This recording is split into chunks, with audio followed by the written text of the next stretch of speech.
Hey, what's up, guys? This is Noble, and today I'm going to be sharing with you my Unchained deck profile. So I'm really excited about this one because, like I always say, the artwork's beautiful, which if you know me by now, you know I'm a sucker for some good artwork. This deck is just straight up destruction all the time, 24/7, destroys everything. What could be more fun than that?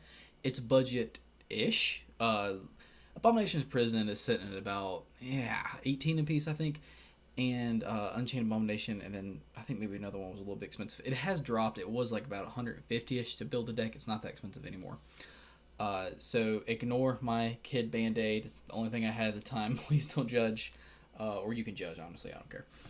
But let's get right on into it, guys. While you're here, you might as well subscribe. I would greatly appreciate it. I'm trying. My goal for May is to get it 200 subscribers. So if that would, I'd very much appreciate if you help me out with that. Go ahead and hit that notification bell so you become a part of the notification team. And let's get into this. To start off with, I'm playing 2 Unchained Soul of Disaster. Now, you can play this at 1 because it does get a little bit bricky sometimes. But I haven't had too much of an issue with it, so I'm running it 2 until I really have a reason not to. But, you can play this at 1. So this one gains 300 attack for each Unchained monster in your graveyard. You can only use each effect of Unchained Soul of Disaster once per turn. You can target one face-up monster your opponent controls immediately after this effect resolves.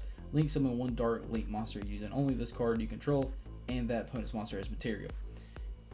If this card on the field is destroyed by battle or card effect, you can summon one Unchained monster from your graveyard except Unchained Soul of Disaster and special summon it. So this is a really, really good one. Best artwork in my opinion. But like I said, you can run this one at 1 if you would rather do that. But moving on, I'm playing 2 Abominable Unchained Soul. Now, I've seen several different things. I've seen people play this at 2, people played at 1, people played at 3. I think 2 is pretty optimal, so that's where I'm sitting right now. But, experiment, do what you like, and, let me know. Would you rather run this at 1 or 2 or 3? I'd love to hear what you guys think. But you can only special summon Abominable Unchained Soul or Souls once per turn. If a card or cards you control is destroyed by battle or card effect, you can special summon this card from your hand. If this card is special summoned, you can discard one card or destroy one card on the field. Once per turn, there we go, right? Destroying stuff, right? Love it. Gotta love it. Once per turn during the end phase, if this card is in the graveyard because it's destroyed on the field instead of this turn, you can special summon this card, but place it on the bottom of the deck when it leaves the field. So there's a lot going on, but being able to bring this card back is really good, and your opponent's gonna be hesitant because they're gonna know, if they read the effects and pay attention, they're gonna know that it's gonna come back, and then it's gonna pop something when it comes back.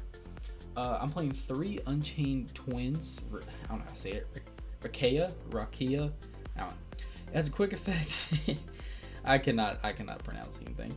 It has a quick effect. You can target one card you control, destroy it. Also, you cannot special summon monsters for the rest of this turn, except fiend monsters. If this card on the field is destroyed by battle or card effect, except by the effect of itself, or by battle, you can special summon one Unchained monster from your hand or deck, except another copy of this card. You can only use each effect of Unchained Twins Rakia, I'm not saying that right, once per turn. So this is a really good one. I haven't really seen anyone play this at 2. I've seen one person, but I think it's better at 3. Just like this one right here, the other twin, Aruha. I have to be saying that right? Probably not. You can target one card you control. You cannot special summon monsters for the rest of this turn except fiend monsters and destroy the targeted card, and if you do, special summon this card from your hand. If this card on the field is destroyed by battle, if this card on the field is destroyed by card effect, except by the effect of this card, or by battle, you can special summon one Unchained monster from your hand or deck, except another copy of this card. You can only use each effect of Unchained Twins once per turn. So, pretty much basically the same thing going on, a little bit different. But just all, being able to special summon from the deck is great. That's one of the best effects in the game. And also the option to do it from your hand is fantastic as well. Moving on, I'm only playing 2 Sarama. I think Sarama. You can target one Unchained card in your graveyard, except another copy of this card, and set it to your field, and destroy one card you control. If this card on the field is destroyed by a card effect, except by this card's effect, or by battle, you can special summon one Unchained monster from your hand or deck. Are you guys seeing a trend? Are you seeing a trend at all? Don't pay attention to the Band-Aid. Are you seeing a trend? Yeah, they all do that. So it's really good. You can special summon out the freaking wazoo with this deck, and it's really cool, and I just really love it. Now I'm playing a little baby Dark Spirit engine in here. I'm playing 1 Dark Spirit of Banishment. If your opponent's monster attacks at the start of the damage step, you can send this card From your hand or field of the graveyard, then target one level 8 fiend monster in your graveyard and special summon it, but its effects are negated. And if you do, change the attack target to it and perform damage calculation. If a level 8 fiend monster or monsters is sent to your graveyard while this card is in your graveyard, except during the damage step, keep that in mind, that's important. You can add this card to your hand. You can only use each effect of Dark Spirit of Banishment once per turn. And then I'm playing one Dark Spirit of Malice. When your opponent activates a card or effect, quick effect, you can send this card from your hand or field to the graveyard, then target one level 8 fiend monster in the graveyard, special summon it, but its effects are negated. If a level 8 fiend monster or monster is sent to the graveyard while this card is in your graveyard, except during the damage step, you can add this card to your hand. And I just found it's really useful. I really like it. If you want to swap it out for something else, that's totally fine. You do what you want to do. But so far, I've really liked this little engine so far. And then just 3 Ash, just because we're trying to get our stuff out in the field so that we can just wipe our opponent's board, and we don't want them getting off their combos as well. Now this is a low monster count, just like my last one, the generators. This is a low one, but things are constantly summoned from the deck. They're constantly summoned from our hand, so we're going to see a lot of them, and it's not really a big deal that we play a lower monster count. So to go into the spells, we're playing 3 Abominations Prison. Now I think this is the most expensive card in the deck. Like I said, I think this is about $18 a piece right now. It's just fantastic. Like, it is such a great searcher card. What it does is you can add 1 Unchained card from your deck to your hand, like any Unchained card. That's so cool. If this set card is destroyed by a card effect, you can special summon 1 Unchained monster from your deck. You can only use each effect of Abominations Prison per turn. So like, if your opponent pops it, your opponent is going to really be scared to pop your face down things on the field, because most of the Abomination spells and traps have that secondary effect to where if they are popped, you get a special summon from the deck. So like, once your opponent sees that trend and starts to understand, if they've never played the deck before, they're going to be hesitant to do that. And that's really cool, because all of them have great effects and we want to activate them anyway. But if our opponent pops them, then hey, we still get a special summon from our deck. So yeah. So next we're playing 3 Wailing of the Unchained Souls. If you link summon an Unchained Link monster, it's a continuous spell, by the way, you can target 1 card on the field and destroy it, which is just crazy. Like, on top of Unchained Abominations popping, like, that's like a 4th pop that turn. That's just so crazy to me. Like, I would hate to play against this deck. Like, that would suck. If this set card is destroyed by a card effect, you special summon 1 Unchained monster from your deck, and you only use each effect of Wailing the Unchained Souls per turn. So this is really good. I really recommend playing this one at 3. It's really fantastic, honestly. I'm playing 3 Call by the Grave for obvious reasons, just not trying to get ashed. We do not want to get ashed. I'm playing 1 Raigeki just because, just sticking with the trend of, really destroying everything our opponent controls. I want to do that too. 2 Dark Hole. Now, if you'd rather swap out one of the Raigekis for a 3rd Dark Hole, that's fine, because, if your stuff gets destroyed, popping out those effects as well, that's totally fine. Like, honestly, that might be a good idea. If you know me by now, I love Raigeki, but honestly, that probably fit a little bit better. For back row removal, I'm playing 2 Twin Twisters just because we don't want to deal with that. Now, if you're playing against something that is not going to have much back row, that's totally fine. Swap it out for something else. Now, I'm playing 2 Pot of Avarice because I want to be able to dig a little deeper into the deck. You don't want to shuffle things too much back into your deck. Like, you do want things in your graveyard. You want some graveyard setup. But being able to draw 2 more is really good. And then, on that note, I am playing 1 Upstart as well. Like I said, just being able to dig a little bit deeper. I'm playing, for the last one, just 1 Monster Reborn. Just being able to bring whatever went to the graveyard back, and then, Combo Extender is really great as well. So that's it for the spells. Let's move on into the traps. If I can pick these up. I'm only playing a few traps. Only playing 6. I'm playing 3 Escaped of the Unchained. So what this one does is you target 1 Unchained monster you control and 1 card on the field and destroy both. And then the same thing, if this set card is destroyed by a card effect, you can guess what, special summon an Unchained monster from your deck, if you haven't seen that trend by now. And then a Abominable Chamber of the Unchained. This card is great. I love it. You special summon an Unchained monster from your hand or graveyard. Really simple. And then the same thing, if it's just popped while it's set, you can special summon another one from your deck. So that's just really cool.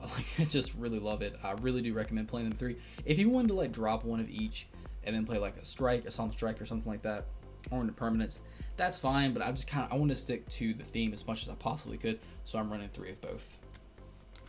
So that's it for the deck, the main deck, guys. Let's move on into the extra deck. So for the extra deck, straight up links, we're playing 2 Unchained Abomination. I only think you need 2 of these, because we do play a few other link 4s, but I've never needed to go into a third one. Like, I've never had that need, so I think 2 is pretty good. 2+ monsters, including a link monster. If a card or cards on the field is destroyed by card effect, except by this card, except in the damage step, you can target a card on the field, destroy it. When another monster is destroyed by battle, you can target a card on the field, destroy it. During the end phase, you can target a card on the field, destroy it, because, like, why not? We're already destroying everything else. Why not pop another thing at the end phase? Like, this card is crazy. Like, I love this deck. I love this card. As you resolve all 3, like 3, that really, your opponent's gonna get mad. And, you know, what's better than making your opponent mad and winning? That's just freaking great. Moving on, playing 3 Unchained Soul of Anguish. This card's really cool. It's a link 3, 2+ monsters, including an Unchained Soul monster. You can target one face-up monster your opponent controls. Immediately after this effect resolves, link summon 1 dark link monster, except Unchained Soul of Anguish, by using only that opponent's monster and this card you control as material. If this card on the field is destroyed by battle or card effect, you can target one theme monster in your graveyard, except another copy of this card, and add it to your hand. You can only use each effect of Unchained Soul of Anguish once per turn. So this is really, really great effect, just being able to use our opponent's monsters as resources to be able to get out our plays is like fantastic. I really like that about this card. I'm playing 3 Unchained Soul of Rage. I really love this one. During your opponent's main phase quick effect, you can target one face-up special summon monster your opponent controls. Immediately after this effect resolves, link summon 1 dark link monster, except another copy of this card, by using only that opponent's monster and this monster you control as material. If this card on the field is destroyed by battle or card effect, you can target one theme monster in your graveyard and add it to your hand. So, like, you just have so many options for using your opponent's resources, and they're just gonna be straight up scared as soon as you start digging into your extra deck, because like they're gonna know one of these is coming, and they're gonna be looking at their field and be like, crap, what do I have? What's he about to use? So that's really great. I'm playing 1 Appaloosa. If you don't have Appaloosa, that's totally fine. You could move it for something else, because we do play a few link 4s. So if you want to bump this down to like the Blackluster Soldier Chaos, I can't remember his name exactly, but that one, I know he's kind of expensive too. But if you want to bump this down to something else, that's totally fine. I'm playing 1 Avermax, just like he's just a good alternative boss monster for the deck, just in case. I have gone to him a few times, and I've won with him. 1 Burl Sword, because he's a dark boss monster, so that really helps out as well. For you can use them to go into him, and that's really cool. 1 Boral Load for the same thing. Now, like I said, if these are too many link 4 monsters for you, that's totally fine. You can bump them down to another link 3 or something else.